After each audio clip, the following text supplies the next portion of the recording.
Welcome to this Talk Tickers deep dive. The mission today is to really cut through the complex accounting of Bit Digital's second quarter 2026 earnings call. Right. Their ticker is BTBT for those following along. Exactly. And we want to translate their hybrid crypto and AI business model into like plain language for you, the retail investor. Yeah. Because if you just glance at the headline numbers, I mean, on paper, this earnings report looks like an absolute bloodbath. Oh, totally. A complete disaster if you just read the top line. Right.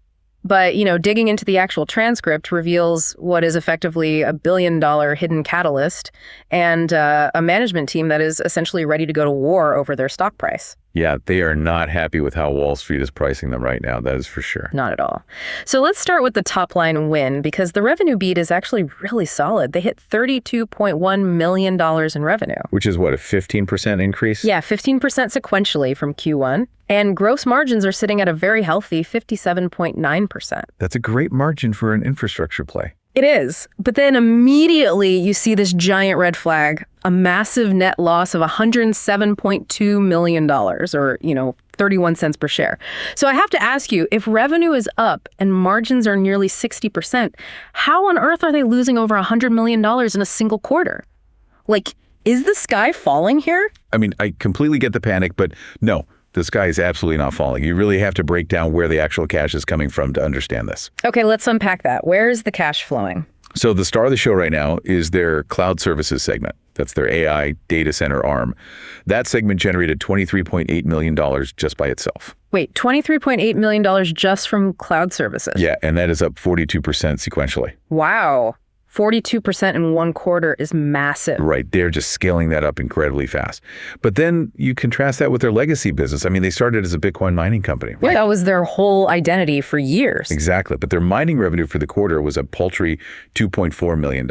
That's almost nothing compared to the AI side. It really is. And it shows that the company is successfully executing this strategic wind down of their mining operations.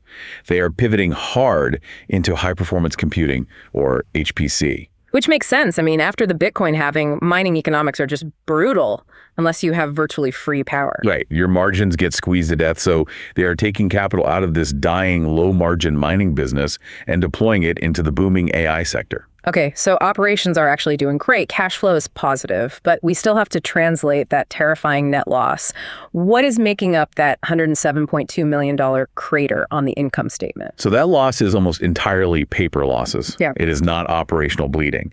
If we look at the exact numbers from the CFO, $86 million of that loss comes purely from digital asset movements and interest-related accounting rules. Paper losses, so like mark-to-market accounting on their crypto treasury. Exactly. Specifically, there's a $28.8 million fair value loss just because the price of Ethereum dropped during the quarter. Right, because if you hold digital assets on your balance sheet, the accounting rules say you have to mark them to the current spot price at the end of the quarter. Yeah, on June 30th, Ethereum was down, so they have to report a nearly $29 million loss, even though they didn't sell a single token. It's just a spreadsheet adjustment. 100%. And then there's another $14 million derivative liability loss related to their convertible notes. It's just Black-Scholes math on their debt. No cash changed hands. Okay, so that explains about $43 million, but what about the biggest chunk?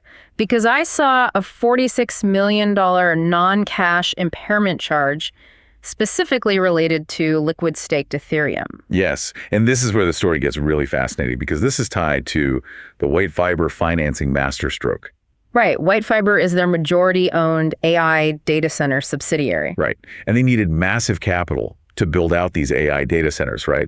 Buying GPUs, building the infrastructure. It is incredibly capital intensive. So, to explain this massive $46 million loss, let me try a real-world analogy for you, the listener. It's kind of like taking out a home equity line of credit on your house to fund a lucrative new small business. Okay, yeah, I like that. You didn't lose your house, right? No. But on paper, your liabilities went up, the accounting looks weird, and maybe the bank's appraisal of your house fluctuated, but functionally, you still own the house, and now you have the cash to build a high-margin business. That is actually a perfect way to look at it. Let's unpack the actual Wall Street maneuver they pulled off here.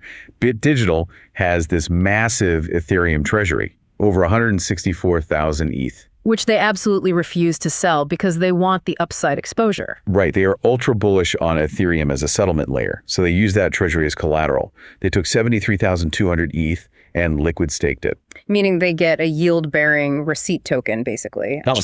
Exactly. And they use that liquid staked ETH to raise $50 million in immediate liquidity. Then they use that liquidity to provide a $150 million delayed draw term facility to WhiteFiber. So the parent company is essentially acting as the bank for its own AI subsidiary. Yes. And so what here is crucial for anyone evaluating the stock. Management funded a massive AI infrastructure build-out without diluting shareholder equity by issuing new stock. That is huge. Retail investors usually get crushed by dilution when a company pivots like this. Right. They kept their Ethereum and they protected your equity. The $46 million impairment charge was just an accounting friction caused by reclassifying the raw ETH into liquid staked ETH during a market dip. But economically, they haven't lost anything. Wow. So they just engineered a massive capital injection completely internally, which brings us to the future, right? Let's look at the management guidance because the numbers here are staggering. Staggering is the right word. The metric that jumped out to me on the call was the remaining performance obligations, or RPO. They announced $1.0 billion in RPO. That's billion with a B. And we should put that $1 billion into perspective for the listener. Because RPO isn't just a soft sales pipeline. Right. It's not just like letters of intent or good meetings. No, these are legally binding signed contracts. The only reason it's not revenue yet is because they are delivering the service over a multi-year timeline. So it's basically locked in future cash flow. Exactly. Yeah. CFO Huang had a great quote on the call. He noted that the $136.7 million in revenues scheduled for recognition in 2027 alone, just 2027, is more than the company earned in all of 2025. Wait, really? 1 year of this new contracted backlog is bigger than the entire company's revenue from a year ago. Yeah, it is a complete structural step change for the business. That is wild. And let's detail the catalyst driving this. WhiteFiber just signed over $500 million in new contracts since the last earnings call alone. The demand for AI compute is just insatiable right now. Yeah, and their flagship data center in North Carolina, the NC1 facility, it just started billing under a 10-year, $865 million agreement. Right, with an investment-grade client, which is key. But let me challenge you on the risk here. Because Wall Street hates crypto collateralized borrowing. We all remember the liquidations in 2022.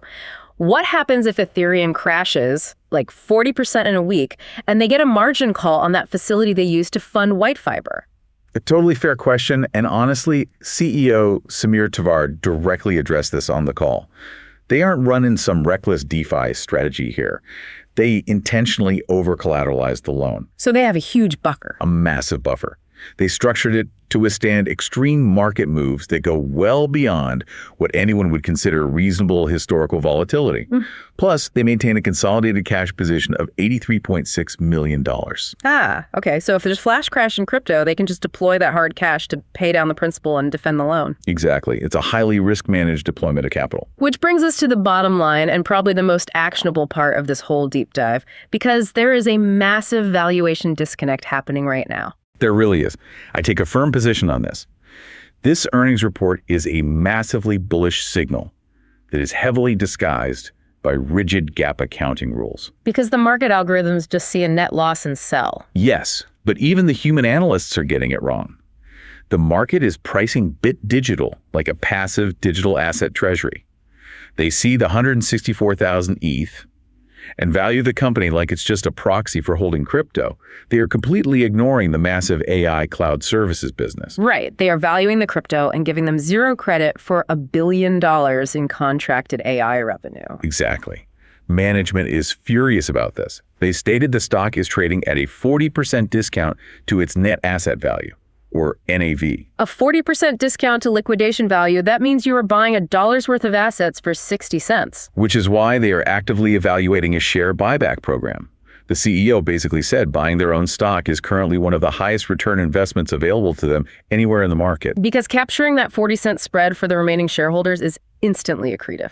So tell the listener exactly how they should view this. What is the actionable advice here if you are holding or considering the stock? Look, if you are analyzing this space, you need to understand that the transition from a dying crypto miner to a high-margin AI infrastructure player is not a theory. It is working. It's happening right now. The revenue mix proves it. Right. Now, the downside risk is, of course, tied to Ethereum's price in the short term, just because the market refuses to uncouple the stock from its balance sheet. But the upside is a billion-dollar contracted pipeline trading at a steep discount, with management ready to buy back shares. It really is a deep value play hiding behind a scary headline. Exactly. So we'll leave you with a final, somewhat provocative thought to chew on. Traditional Wall Street analysts are very used to valuing pure play crypto companies, right? And they know how to value pure play AI data centers. But what happens to market valuations when the algorithms finally figure out how to accurately price a company that is successfully bridging the gap between decentralized finance settlement layers and the physical GPUs powering the AI revolution? When they figure that out, that 40% discount is going to vanish very quickly. It really will. Thank you for joining us on this deep dive. Keep scrutinizing the actual numbers behind the headlines, and we will catch you next time.